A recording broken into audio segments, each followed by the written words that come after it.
किसान भाइयों नमस्कार। ये जो पाठ है मैं पिछले दो पाठों को कवर कर चुका हूँ, मगर वो अंग्रेजी में था। फिर मुझे ऐसे लगा कि किसानों के लिए, भारतीय किसानों के लिए मैं ये जो बना रहा हूँ वो हिंदी में होना चाहिए। इसलिए मैंने अगले पाठ जो है हिंदी में, पहले दो पाठ भी मैं हिंदी में भाषांतर करके मैं पोस्ट कर दूंगा। इन दिनों में मैं देख रहा हूँ कि काफ़ी नए फार्म्स बना रहे हैं लोग, किसान बना रहे हैं, डेयरी फार्म बना रहते हैं। मगर कई फार्मों में अगर थोड़ा सा योजना, थोड़ा सा प्लानिंग अगर आ जाए तो लॉन्ग टर्म में बहुत नुकसान कम हो सकता है और जानवर को आराम और उत्पादकता बढ़ सकता है। इस सिलसिले में बहुत अज्ञान होने के कारण कई लोग कई तरह के एडवाइस देते हैं। पढ़े लिखे भी, इस फील्ड के भी पढ़े लिखे लोग जो है उनके पास अधूरा, आधा पका हुआ ज्ञान होता है और वो बता देते किसान को। वो इलाज करने वाले होते, ये देख के लोग मान भी लेते हैं और फिर सालों तक वही अवस्था में उनको रहना पड़ता है, वही वातावरण में रहना पड़ता है। मेरा थोड़ा सा अनुभव बता दूं। मैं डॉक्टर संतोष थॉमस, पिछले करीब 30-32 सालों से मैं इंडस्ट्री में, डेयरी इंडस्ट्री में काम कर रहा हूँ। और विशेष मैंने डेयरी फार्मों को बनाने में, डेयरी फार्मों के मैकेनाइजेशन में मैंने मेरा जो कंट्रीब्यूशन दिया है वो किसानों को पूरे हिंदुस्तान में, बल्कि पूरे देश में मैं कई कई राज्यों में घूम चुका हूँ। मेरा पीएचडी मैंने स्वीडिश एग्रीकल्चर यूनिवर्सिटी से किया। उसके बाद मैं कई राष्ट्रों में घूम के, मैंने ज़्यादातर भैंसों में काम किया है, भैंसों के आवास में, भैंसों के प्रोडक्शन में और large scale mechanised buffalo farming में मैंने काम किया है। मगर वही प्रिंसिपल्स गायों में भी और भैंसों में एक एक जैसे ही है। इसलिए मैं शेयर करना चाहता हूँ कुछ कुछ बातें। होपफुली ये जो छोटे किसान हैं, जो मेहनत करके पैसे कमा के अपने मेहनत की कमाई से आवास बनाते हैं कि जानवरों के लिए, उनके लिए ये पाठ समर्पित है। आगे देखते हैं। तो हमने पहले हीट स्ट्रेस के वजह से, गर्मी के वजह से क्या जानवरों के ऊपर प्रादुर्भाव होता है और आवास गर्मी के हिसाब से कैसे होना चाहिए। जो आवास बनाएंगे उस जगह की सिलेक्शन, चुनौती, चयन कैसे करें, इसके बारे में हमने पहले दो पाठों में सुना। आज के पाठ में विशेष जो हम आवास बना रहे हैं, शेड बना रहे हैं या बांध बना रहे हैं, वो उसका डायरेक्शन क्या होना चाहिए, नॉर्थ साउथ या ईस्ट वेस्ट, पूरब पश्चिम या उत्तर दक्षिण। ये बहुत बड़ा सवाल है। कई लोग कई बातें बताते हैं, मगर साइंस क्या बोलती है इसके बारे में हम थोड़ा सा आगे देखेंगे। उससे पहले फिर से एक बार जानवरों के जो वो हीट संभालने की जो ताकत है या जो एबिलिटी है उसके बारे में थोड़ा सा समझेंगे। जो उष्णता है जानवर के शरीर में, किस तरीके से आता है। हम जानते हैं कि जानवर का, हमारा, हम मनुष्य का हो या जानवर का, एक शरीर का तापमान होता है। गायों से कहते हैं कि भैंसों का तापमान थोड़ा सा लोअर होता है, थोड़ा सा लोअर होता है, बहुत बड़ा फर्क नहीं। उनके शरीर के में जो तापमान है उससे जब वातावरण का तापमान बढ़ जाता है तब वो अपने अंदर की गर्मी बाहर फेंक नहीं पाते हैं, बल्कि बाहर की अगर गर्मी ज़्यादा हो तो वो शरीर में प्रवेश कर लेती है। तो किस तरीके से प्रवेश करती है, रेडिएशन के द्वारा या विकिरण के द्वारा, कन्वेक्शन के द्वारा। जैसे वातावरण की गर्मी ज़्यादा है तो शरीर की गर्मी बढ़ जाना, पसीने से अपने आप को ठंडा कर लेती है जानवर और उससे शरीर की गर्मी बाहर फेंकती है। सांसों से, जैसे हम देखते हैं कि गर्मियों में सांस फूल जाते हैं तो सांसों में अंदर की गर्मी बाहर फेंक के बाहर का ठंडा हवा अंदर लेने की कोशिश करते हैं। और कंडक्शन, जैसे ठंडे जगह पे बैठ जाना, फर्श पे बैठ जाना, पानी में भैंसे बैठती है, ये कंडक्शन या प्रवाहत्व, इससे जानवर अपने गर्मी को बाहर निकालने की कोशिश करती है। ये इसका मूलभूत तत्व है। एक जानवर के आवास में किस तरीके का हीट फ्लो होता है। जानवर जहाँ पे बैठी होती है उसके सर के ऊपर छत होता है, चारों तरफ से जो छत के ऊपर सूर्य किरणों से जो गर्मी बढ़ती है उससे वो रेडिएशन के द्वारा उसके शरीर के का तापमान बढ़ जाता है। उसके सूर्य किरण अगर उस सूर्य प्रकाश में वो दोपहर के टाइम में बैठे तो उसके शरीर का तापमान बढ़ जाता है। इनडायरेक्ट रेडिएशन अगर छत्ता बहुत नज़दीक हो स्टील का या पत्रे का हो तो उससे जो रेडिएशन आता है उससे विकिरण से भी टेम्परेचर बढ़ता है। अगर लू चलती है और गर्मियों में हम जानते कि लू चलती है और गर्म हवा आ जाए, वो गर्म हवा का प्रभाव बहुत ज़्यादा हो तो इवापोरेशन बहुत ज़्यादा हो के वो उसके शरीर का तापमान बढ़ जाता है। और ये सारे उसके शरीर के अंदर हम जानते हैं कि गाय ये इंसान की तरह नहीं, मगर उसके 4 पेट होते हैं और जो सबसे बड़ा पेट होता है उसके अंदर फर्मेंटेशन होते रहता है और उसकी वजह से गर्मी उसके शरीर के अंदर तैयार होती है। वो गर्मी भी उसको बाहर फेंकने की जरूरत होती है। ये सारे तरीके हैं जो जो गाय के शरीर से जो तापमान है, उष्णता का प्रवाह जो है अंदर और बाहर जो होता है वो उसके अलग अलग तरीकों को मैंने यहाँ पे दर्शाने की कोशिश की है। तो हमने सुना पहले भी, जब उष्णता बढ़ जाती है और नमी बढ़ जाती है, ह्यूमिडिटी बढ़ जाती है, तब ये दोनों को कॉम्बिनेशन से जानवर के ऊपर बहुत ज़्यादा परिणाम होता है। उसका नाम उसको कहते हैं टेक्निकल लैंग्वेज में THI और टेम्परेचर ह्यूमिडिटी इंडेक्स। और अलग अलग टेम्परेचर और ह्यूमिडिटी के कॉम्बिनेशन से जानवर को अलग अलग स्थिति से स्ट्रेस या तना स्ट्रेस महसूस होता है, तनाव महसूस होता है। रेस्पिरेशन रेट बढ़ जाती है, श्वासोच्छ्वास बढ़ जाता है, रेक्टल टेम्परेचर बढ़ जाता है, पानी का पीना बढ़ जाता है, पसीना आने बढ़ जाता है। इसके कारण से जो चारा जो उसके आंतड़ियों में से बहता है उसका प्रवाह कम हो जाता है, कम धीरे हजम करने लगती है, कम हजम करने लगती है। कम हजम करती है इसलिए कम खाती है। उसके उसके शरीर में खून का प्रवाह जो है वो भी धीमे हो जाता है। दूध उत्पादन के उसके ऊपर 6 से लेकर 16-20% तक दूध उत्पादन घट जाता है। और दूध और ये सब कारणों से उसका जो प्रजनन के ऊपर भी परिणाम हो जाता है और प्रजनन में घट हो जाती है। तो ये है टेम्परेचर ह्यूमिडिटी इंडेक्स कैलकुलेशन करने का फॉर्मूला। जो टेम्परेचर है और देख रहे हैं कि हम देखते हैं कि 80 के आगे जितना भी THI है उसके वजह से जानवर के ऊपर बहुत बड़ा परिणाम होता है, हीट स्ट्रेस महसूस होता है।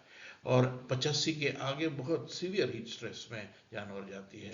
तो अगर टेम्परेचर ह्यूमिडिटी कैलकुलेट करना है तो ये टेम्परेचर ह्यूमिडिटी इंडेक्स का फॉर्मूला है 0.8 into temperature plus relative humidity into temperature minus 14.4 plus 46.4, ये उसका फॉर्मूला है। तो हम जानते हैं कि उष्णता जो है वो सूर्य प्रकाश से या सूर्य के एक्सपोजर से गर्मियों में बढ़ जाता है और डायरेक्ट सूरज की रोशनी से छाव ना होने से टेम्परेचर बढ़ता है। तो ईस्ट वेस्ट नॉर्थ साउथ ये अगर हम देखेंगे तो अलग अलग डायरेक्शन से सूरज की रोशनी को आवास में प्रवेश करने से आवास के अंदर का जो गर्मी है वो बढ़ जाता है। और इसके बारे में हम आगे देखते हैं।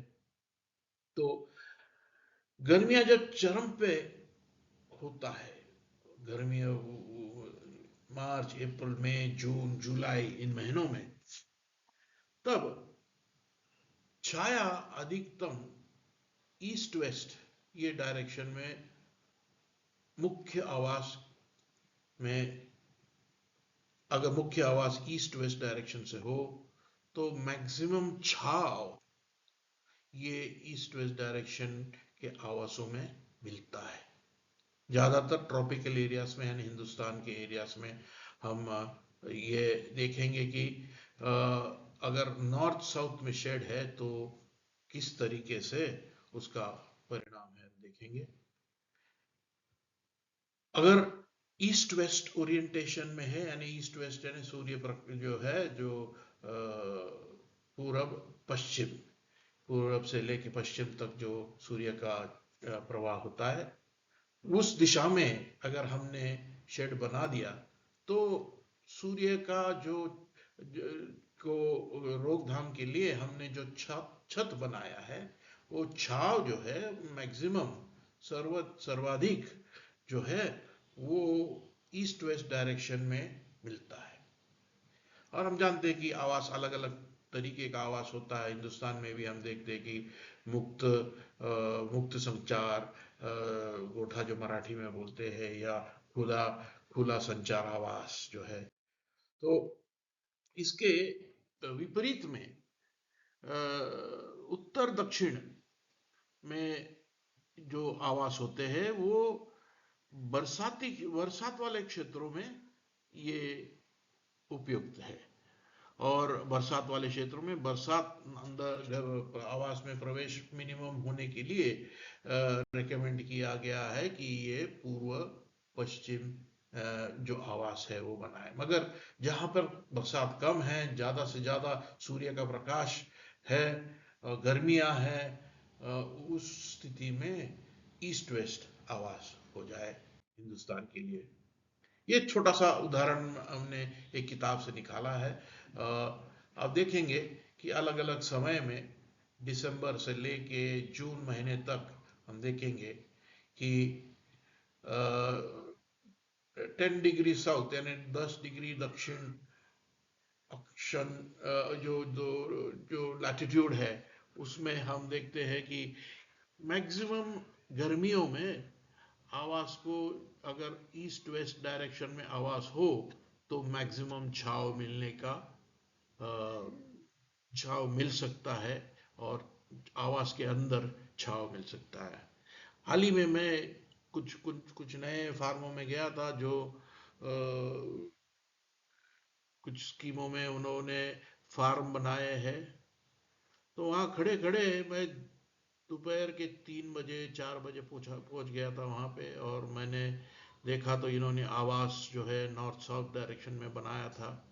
लंबा चौड़ा आवास है, मगर दोपहर के 12 बजे से लेके शाम के 5 बजे तक पूरा जो है सूरज का रोशनी पूरे आवास में, और सवेरे के समय में उस तरफ से। जैसे कि हम देखते हैं कि ये उदाहरण है कि सन एंगल्स ईस्ट वेस्ट में सबसे कम 8 बजे से लेकर 4 बजे तक हम देखेंगे। अगर ओपन रिच हाउसिंग है, हम जो देखते हैं कि क्यूबिकल्स लगा के हाउसिंग बनाते हैं, फ्री हाउसिंग बोलते हैं या लूज हाउसिंग सिस्टम बोलते हैं, इसमें क्यूबिकल लगाते हैं और हाउसिंग बनाया जाता है। तो इस प्रकार के हाउसिंग में अगर आपका ओपन रिच हो तो हम देखते हैं कि 8 बजे से 4 बजे तक रोशनी जो है, जो मैन्योर एली है या जहाँ पे गोबर स्क्रैपिंग किया जाता है उस एली में ज़्यादातर सूरज की रोशनी गिरती है। इसके और एक उदाहरण देखते हैं कि दो दो रो का शेड हो या 4 रो का शेड हो तो ज़्यादातर जहाँ पे गोबर गिरता है वहीं पे आप देखोगे कि ज़्यादातर सूरज गिरता है, ना कि ये हम पूरब पश्चिम दिशा में जो आवास बनाए जाते हैं उनके बारे में कह रहे हैं। उसके इसके तुलना में अगर हम देखें नॉर्थ साउथ ये डायरेक्शन में जब जो शेड बनाया जाता है, जैसे मैंने कहा ये ऑलमोस्ट दिन भर कहीं ना कहीं जानवर के बैठने की जगह में सूरज की प्रखर सूरज की रोशनी गिरने से जानवर हमेशा धूप में रहते हैं। आपने अगर दोनों साइड कवर किया तो उसका परिणाम हो जाता है कि हवा कम चलती है और नमी बढ़ जाती है, ह्यूमिडिटी बढ़ जाती है। और हमने खुद अनुभव किया कि ऐसे शेडों में से आप बाहर आ जाए तो आपको खुद को सुकून मिलता है। तो ये जानवर अंदर बैठ के हाँफते रहते हैं और उनकी दिशा, उनकी दशा बहुत ही दयनीय हो जाता है। अब देखते कि सब दोपहर से 1 से लेकर 6 बजे तक पूरे जानवर के बैठने की जगह में पूरा ये सूरज की रोशनी आ रहा है और 54 फुट तक ये सूरज की रोशनी, अगर 14 फुट का आपका हाइट का साइड वॉल हो तो 54 फुट तक ये सूरज की रोशनी की प्रवेश करके पूरा शेड हमेशा गर्म रहता है। अगले एपिसोड में हम देखेंगे कि वेंटिलेशन कैसे हो और कूलिंग कैसे हो। ये अगले दो पाठों में हम पढ़ेंगे। मगर ये पाठ में बहुत महत्व से ये समझना जरूरी है कि ये जो आवास है वो, जहाँ पे बरसात कम है ज़्यादातर भारत के राज्यों में, मैं वेस्टर्न रीजन छोड़ दिया, इसमें मैं गुजरात को भी ले लूँगा, मगर बम्बई से नीचे की तरफ जो वेस्टर्न घाट्स के इस तरफ का कोस्टल एरिया है, उस एरिया में शायद ईस्ट वेस्ट के बदले में नॉर्थ साउथ शेड बनाए तो बेहतरीन है। मगर बाकी भारत के पेनिनसुला में जो फ्लैट लैंड है, प्लेटोस है, महाराष्ट्र में, कर्नाटक में, तेलंगाना में, ज़्यादातर आंध्रा में, उत्तर प्रदेश में, मध्य प्रदेश में, पंजाब में, हरियाणा में, राजस्थान में ईस्ट वेस्ट ही शेड बेहतरीन होगा। नॉर्थ साउथ शेड से देख रहे हैं हम, जैसे कि पहले या दूसरी तस्वीर में कैसे पूरे जानवर के बैठने के एरिया में पूरा सूरज की रोशनी फैल रही है और जानवर गर्म गर्म हो जाएगी और अपने गर्मी को फेंक नहीं पाएगी बाहर। उससे उसके चारा खाने पे परिणाम होगा और दूध उत्पादन पे परिणाम होगा और उसका अंतिम परिणाम वो गाभण नहीं होगी। केवल पंखा लगाने से ये प्रॉब्लम सॉल्व नहीं होगा, केवल फॉगर लगाने से ये प्रॉब्लम सॉल्व नहीं होगा, क्योंकि दिशा ही गलत है। इसलिए शेड बनाने से पहले दिशा, आपके यहाँ पे सूरज की रोशनी 12 महीने में कितने महीने ईस्ट वेस्ट है या ईस्ट वेस्ट डायरेक्ट, सबसे ज्यादा मैंने कहूंगा कि ईस्ट वेस्ट में ही बनाए। सबसे ज्यादा सूरज की रोशनी किस डायरेक्शन में है, वो डायरेक्शन के विपरीत आप शेड ना बनाए, उसके उसको लग के उसको पैरेलल बनाए ताकि पूरा ज्यादा से ज्यादा शेड। इसके साथ साथ हम अगले बार देखेंगे कि वेंटिलेशन भी समझना बहुत जरूरी है। हवा का प्रवाह, अगर आपने शेड ईस्ट वेस्ट में बना दिया मगर आसपास में बहुत सारे बिल्डिंग है, बहुत सारे पेड़ है, आज आजू बाजू में आपने और भी शेड बना दिया 8-8 फुट पे, 5-5 फुट पे, तो भी आपको ईस्ट वेस्ट का फायदा नहीं मिलेगा। थोड़ा बहुत मिलेगा मगर पूरा फायदा नहीं मिलेगा। फिर भी ये थोड़ा सा रिसर्च है, कैलिफोर्निया में किया गया है, जहाँ पे पूरब, पश्चिम और उत्तर दक्षिण के दिशाओं में जो आवास बनाए गए थे, उनमें हम देखते हैं कि जो पूरब दक्षिण, नॉर्थ साउथ सॉरी के जो दिशा में जो आवास बनाए गए थे, उनमें सिग्निफिकेंटली, स्टैटिस्टिकली सिग्निफिकेंटली रिसर्च में ये पता चलता है कि ये जो जानवर की सांस फूल रही है वहां पे दोपहरों में, और यहाँ पे जरूर जानवर हीट स्ट्रेस महसूस कर रही है। तो ये इससे स्पष्ट होता है कि हीट स्ट्रेस, ये आवास के दिशा का हीट स्ट्रेस के ऊपर या वातावरण का जो तनाव जानवर पे होता है उसके ऊपर काफी असर पड़ता है। दिशा का, जिस दिशा से आप जानवरों के आवास बना रहे हो, उसका असर गर्मी के तनाव के ऊपर जरूर होता है। ये पाठ मैंने मेरे किसान भाइयों के लिए और समर्पित किया है, जो अपना खून पसीने से पूरे देश के लिए दूध उत्पादन करते हैं। धन्यवाद।